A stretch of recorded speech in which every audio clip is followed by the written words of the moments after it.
Hello, World Wide Web. I'm Dragon Shadow, the internet personality with the best hair. And it gets better. While Starship Troopers 2 was amazing in just how bad a job the studio did slapping a sequel together on a budget that would make Roger Corman feel underfunded, Starship Troopers 3, while still direct-to-video, apparently got a bit more care put into its production.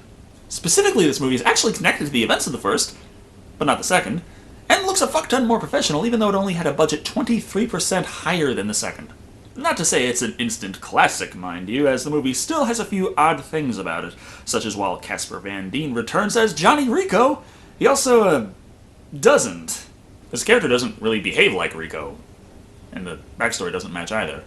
But, never mind, before I get off on rambling as I am wont to do, let's take a look at Starship Troopers 3 and see how they bounced back from that infuriatingly poor quality of the last movie. The film opens to a propagandized newsreel, and one of much higher quality than the crap we saw in Hero of the Federation. This establishes that there are quite a few new bug types introduced in this movie, and the CGI has taken a drastic step backward. Would you like to know more? Oh, fucking hell, this came out in 2008, and that kind of shitty CGI would be considered kind of crappy looking running on the PS3.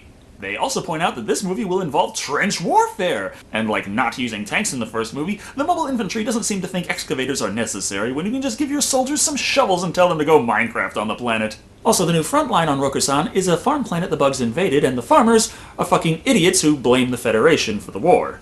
Even though they're bugs, they're gonna spread into your planet and start killing you anyway. Hey, wait a minute. Roku-san is effectively Japanese for Mr. Six. Does that mean something, or am I thinking too far into this? Understandably, the uber-authoritarian government doesn't take kindly to dissent, showing that they've recently upgraded from lashings to hangings. Execute them all. Fun fact, this movie is so low budget, his space gavel is actually a store-bought meat tenderizer. Of course, I'm already feeling much better about this anyway, even as bad as that can be. I mean, after the last movie, I was expecting them to pull some shit like a Starship Troopers musical. A noble sacrifice. When duty calls, you pay the price. For the Federation, I will give my life. Like... No. Why? No, that was Stephen Hogan playing Sky Marshal Omar'S, a high-ranking, important psychic-type character who happens to have a hit single, Good Day to Die. Yeah, I know Elvis Presley was a sergeant, but I'm not sure this is exactly how it went down. Then we jump straight from the newsreel into the action at a base on Roku-san, where we find out again that the humans can keep the bugs at bay with nothing more than a meager electric fence. Sort of.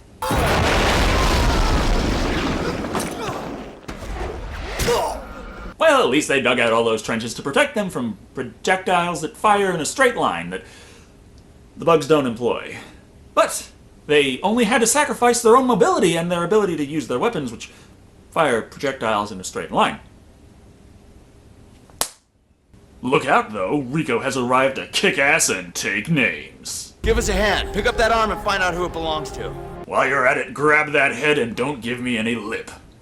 We learn that Rico's trying to clean this place up as, oh sweet heavens, the Sky Marshal is coming to visit. The Sky Marshal's coming here?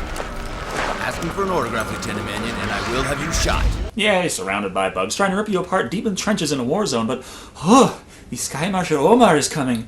Oh, is my hair okay? Is my skin clear? How's my Russian accent today? Soon enough, the ship arrives, and we get to meet several more characters for this adventure. John Rico. Good to see you, Dix. Rico's old friend Dix, who we never saw before this, or even heard about, or remotely referenced before this movie.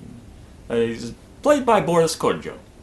And never mind, Omar steps in to give some exposition on Rico's backstory. Hero of Planet P. Rico wasn't the hero of Planet P. That was Zim. They made a really big deal about it in that movie. This is when it turned. And it wasn't the mighty fleet, it wasn't some fancy new weapon. It was a drill instructor named Zim, who captured a brain. Zim. And he shall be forgotten over the weekend in favor of the dude on the movie poster. Johnny Rico. Lola Beck.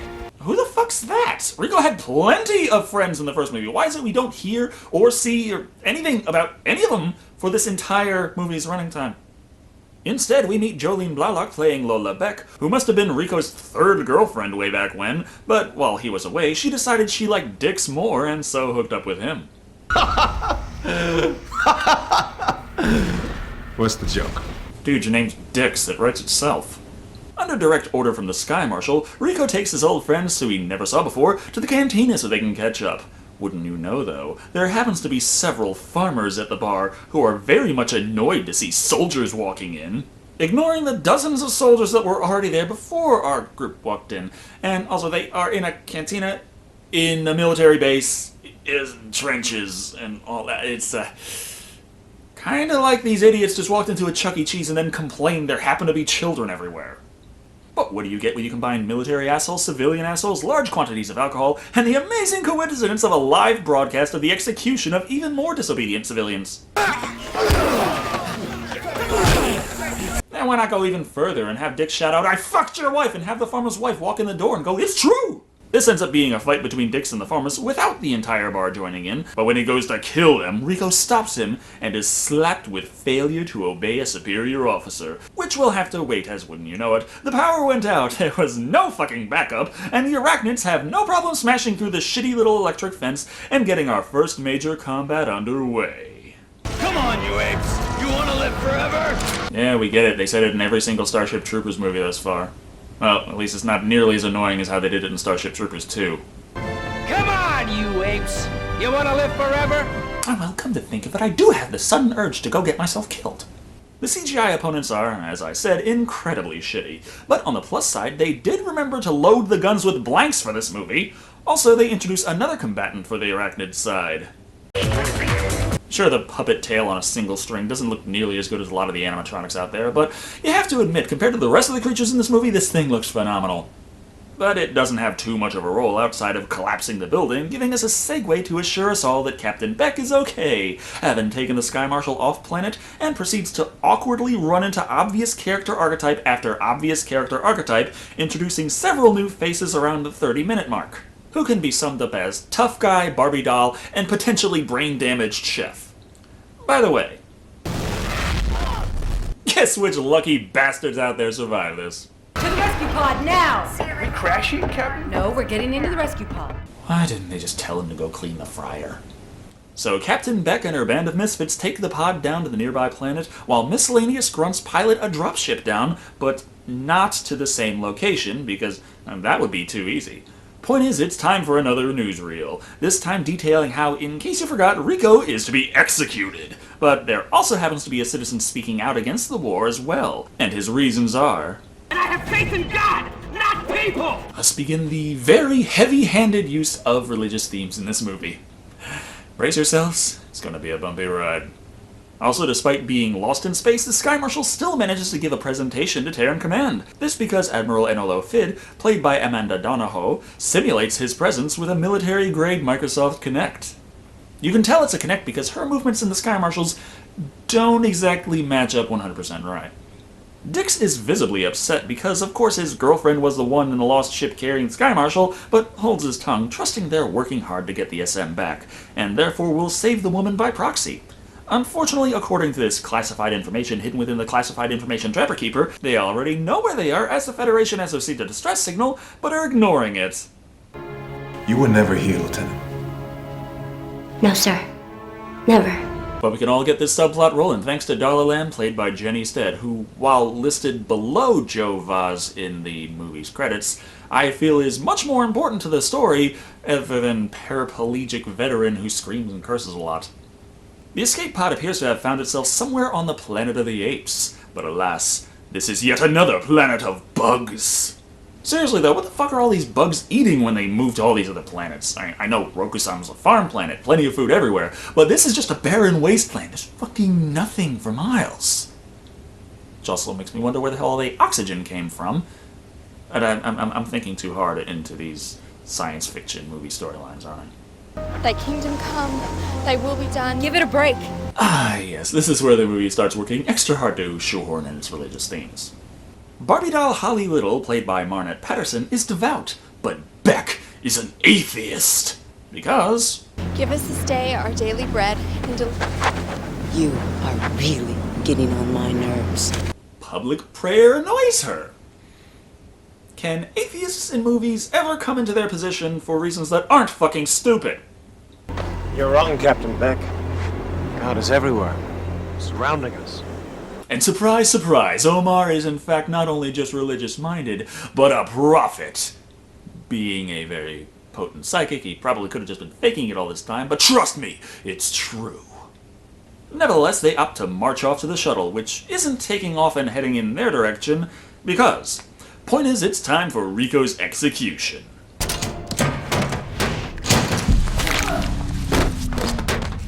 Little did they know that he had his smartphone with him and was playing cut the rope at just the right moment.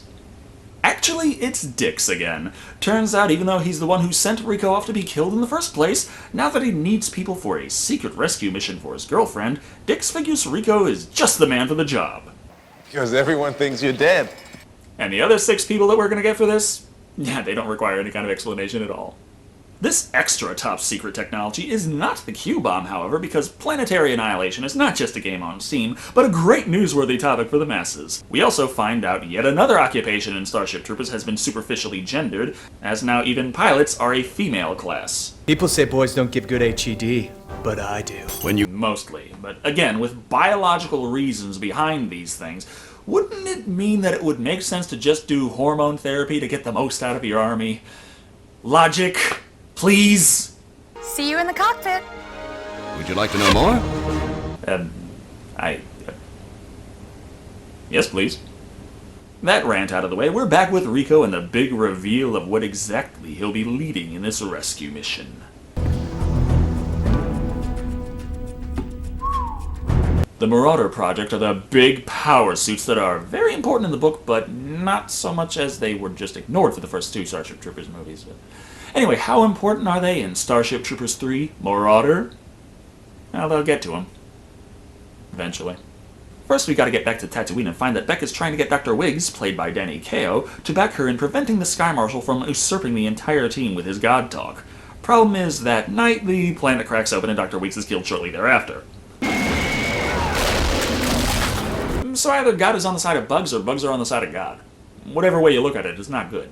Not to say that things are all hunky-dory on Earth, as the Admiral fakes a terrorist attack on the Federation, both killing off the body double of Sky Marshal Omar and blaming this attack squarely on the peace movement. I joke about the people believing the mainstream narrative despite the complete lack of evidence, but honestly the parallels are more depressing if anything. On a much lighter note, on the set of Dune, we see that the cookie cook Jingo Ryan, played by Koki Falco, get eaten alive by the planet, much like the Doctor before him. And where's your god now? Because as an atheist, you must seize every opportunity to be a complete, heartless, spiteful asshole. Omar reassures her, and now we can agree that pretty much everyone hates that mean old Captain Bitch. To be fair, that has nothing to do with her lack of faith and everything to do with the fact that she's a cunt. Dix is getting the inside scoop on Omar's religious awakening, though, as surprise, it's a bug god he's completely devoted to. And I come here as your servant, Beamakot.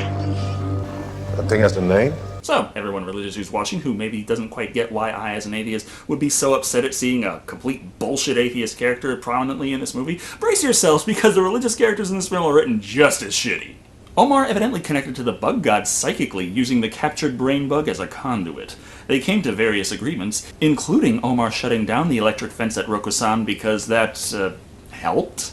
Oh, and one more thing. Brain bugs can make your head explode! Just because. It does mean that Dix can save the day, and the Admiral has a chance to reflect on this turn of events. Doesn't think, doesn't protest, doesn't rebel.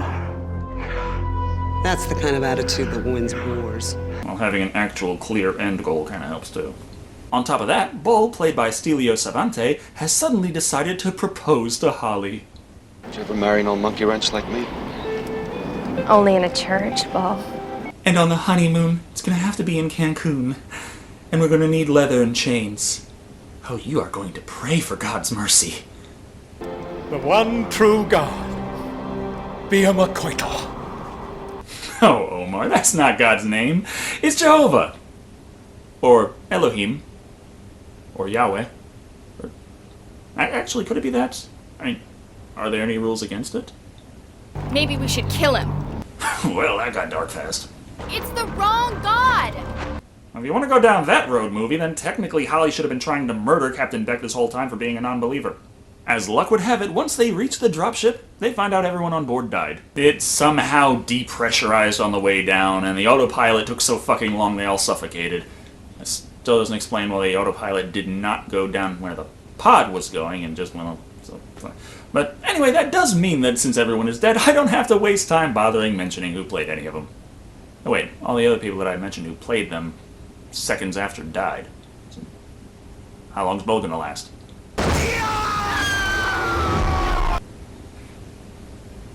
Sorry?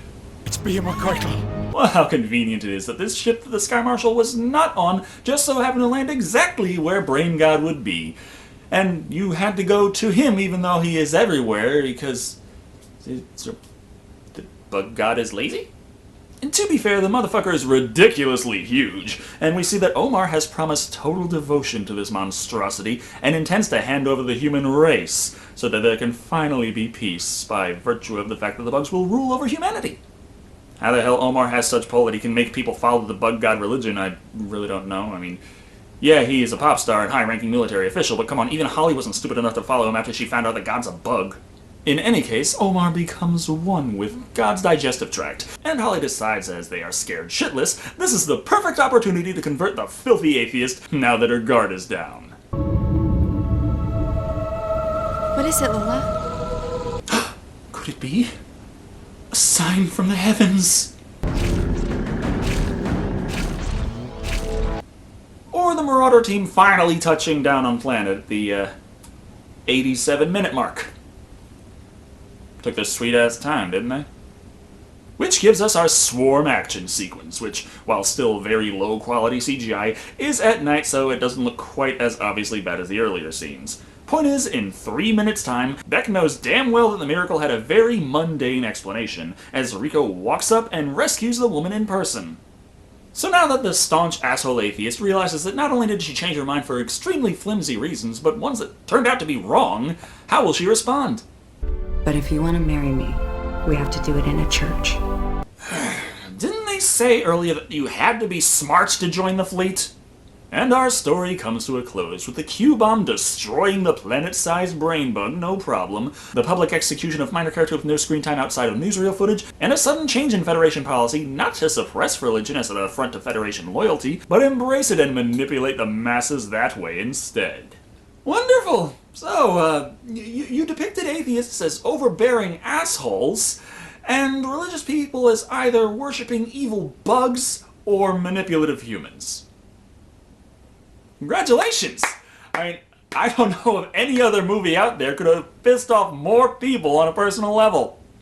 In terms of satire, I understand well enough that Starship Troopers is about authoritarian government, and historically authoritarian governments have been known to force or suppress religion depending on the flavor of the month.